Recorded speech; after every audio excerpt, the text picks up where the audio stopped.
全面7年，我係呢套戲嘅編劇，多謝各位。大家好，我係張繼聰，我喺戲入邊係飾演裁判。我係肥仔聰，都係阿聰。今次我係上一代嘅輕功，今次唔飛啦，今次就飛啦。好，俾啲掌聲咁多位主創成員。好啦，跟住落嚟咧，我哋都有機會咧，就同我哋嘅成員們咧傾下偈啦。我想問下導演先啊。導演今次嚟到香港場啦，想問下你《功夫女足》會唔會有廣東話版本咧？今次咧就真係唔好意思啦，冇廣東話版。主要嘅原因咧就係因為我哋嗰個上映嘅時間啊，臨時咧就係調整咗，就變咗我哋原本諗住做廣東話嘅時間咧，都趕唔切做啦。咁但係咧當然即係個報紙呢個電影本身佢裏邊咧都有好多唔同嘅語言嘅，亦都譬如我哋師太咁樣樣啦，係講廣東話嘅，係啊，咁啊所以雖然我哋今次係趕唔切做呢個廣東話，其實我自己都真係好遺憾，但係咧我哋都可以聽到有廣東話，好多廣東話喺裏邊嘅，冇錯，係啊，特別係去到最後嘅時候，有一個疑似係導演你嘅背影講嘅都係廣東話嚟㗎嘛？當然啦，係呢個係咪都係特有㗎？係啊。好，俾掌聲導演。好，多謝。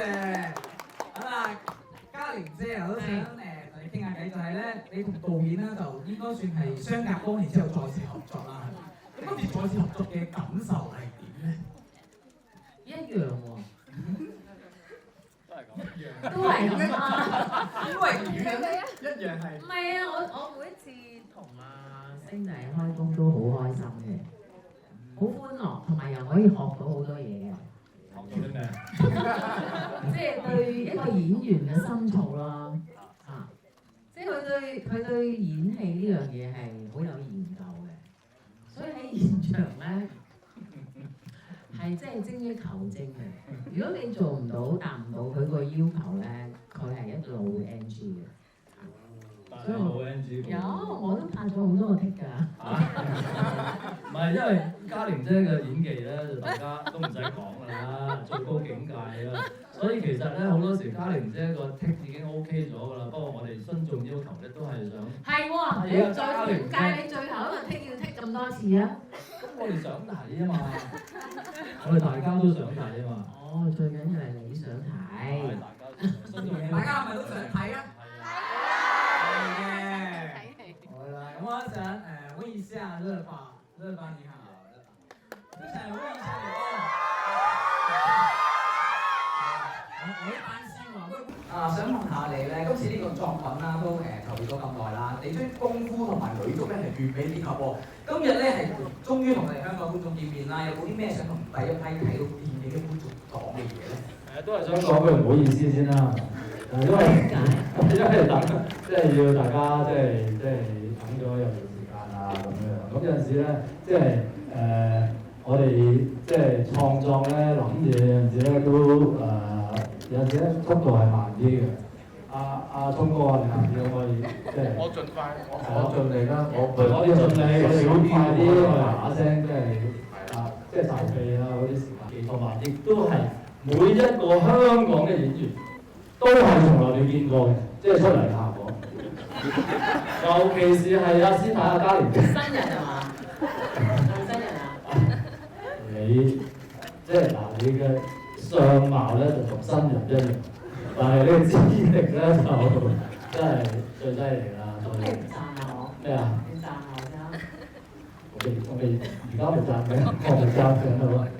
啊，繼續啊！講完。呢個面未食啦。呢個面俾佢食啊！大家都記得啦，係啦，咁所以其實係有咁多嘅好嘅演員之後咧，又喺導演嘅帶領之下咧，就可以製作出功夫裏出啲咁好嘅作品啦。喂，嘉蓮姐真係㗎！我每一次拍嘅時候咧，我話嘉蓮姐啊，嗱呢場戲咧，佢得啦唔使講。嗱，我都係有咁講嘅喎，你咁樣破壞我嘅形象。我喺現場咧係好聽導演講嘅，即係雖然你係我朋友，但係你喺現場係導演嘅身份，我好尊重。我哋呢啲好專業㗎，我唔會立亂揸住㗎。但係我從來冇覺得你當過我係導演。唔係，其實嗱，我同嘉玲姐就真係冇即係無分彼此嘅。佢亦都從來冇當我導演，我又唔當佢演員咁樣嘅，真係。所以大家講嘢咧好啊，我當你係嘉玲姐咯。係啊，你睇個頭髮永遠係嘉玲姐，係啊係啊。唔係，所以真係㗎，我同佢真係好有默契嘅，所以你叫我話咧，你唔使講啦，呢個唔係因為我冇禮貌，係因為你有默契，你係心裏邊都知道我想講乜嘅，其實都係講嗰啲嚟嘅啫，都係嗰啲啦。導演同埋嘉玲姐喺即係戲外嘅互動已經咁好睇，令到我哋更加期待呢套戲出到嚟嘅嗰個成品啊！好啦，我都想問一問嘉玲姐啊，嘉玲姐，我仲有問題。有啊，其實未問你問題㗎，我唔係主角嚟嘅，我係客串嘅。但你好重要嘅，你有好重要。其實我又未睇過，所以我唔係好清楚啊。其實你問我，唔緊要，呢個你一定答到㗎。呢一套戲啦，功夫女足啦，如果成套戲最吸引到你嘅元素係咩？有我咯。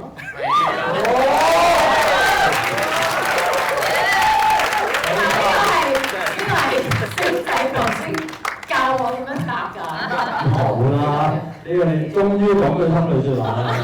嗱，呢個就係點解我咁中意嘉玲姐咧？嘉玲姐永遠都係最坦白、最直接。嗱，我真係坦白講咧，係真係你，係真係因為周星馳，我先至係答應嘅。同埋佢之前我咧，話會同我一齊拍嗰場打麻雀嗰場戲嘅。咁後尾佢梗係我啦，即係氹咗我去，跟住冇坐低同我打牌咯。佢有坐低都冇打。通常都係咁樣。有坐低，但係冇打牌。氹完之後就梗係咁樣啦。呢個導演就係你滿唔滿意啊？我答得好好啊！大家滿唔滿意啊？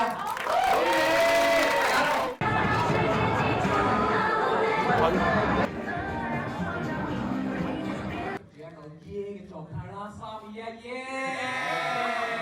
好，咁我右邊嘅朋友就3、2、1，多次喎，3、2、1，耶！OK，搞掂，多謝晒咁多位。請訂閱我哋嘅 YouTube 頻道，記得撳埋個鐘仔啊！